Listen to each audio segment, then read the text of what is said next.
Hey webafowethu ngibingelele ekuseni. Hey kuthiwa sey'khande ziyenzeka. Yhe bafowethu nangu ukukhanyisa amayo njengoba bekuyiloni-ke bekuyiloni kumayo.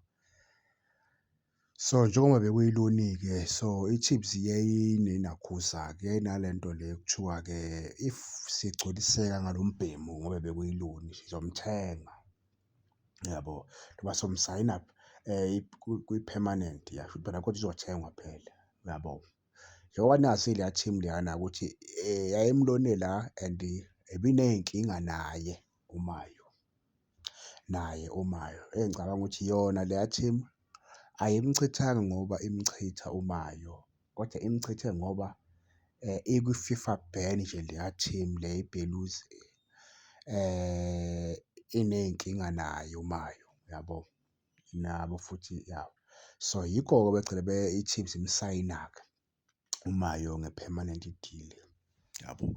So umbuzo engingokubuza-ke uMayo udlale cishe ube nama-game mhlampe mangaphosisi abo-3-4 kule sizini esibuya nje kuyo yabo, abo-3-4 kube lapho akhipha khona igoli eselingenile elalikorwa uPulemodi lelo goli walikhipha selingenile yabo.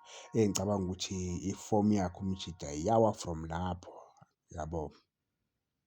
So wabuya-ke wazoskora igoli lalidlala nani sengikhohlwe ukuthi lalidlala nani la ashaya khona ngekhanda nje igoli lakhe laba lihle yabo.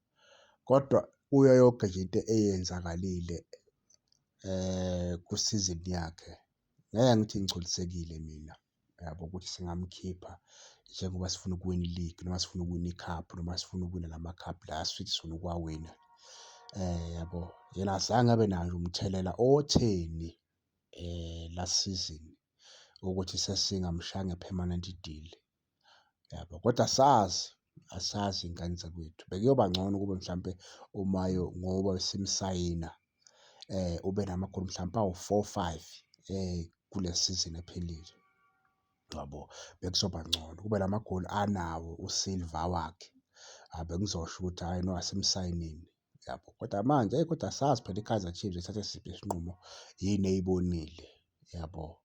Yibona abaziyo noma u-coach lo ozayo yini ayibonile kuye asazi. Kodwa-ke hhayi mbhemu ngoba ususekhaya ngokusemthethweni sikufisela inhlanhla, danko.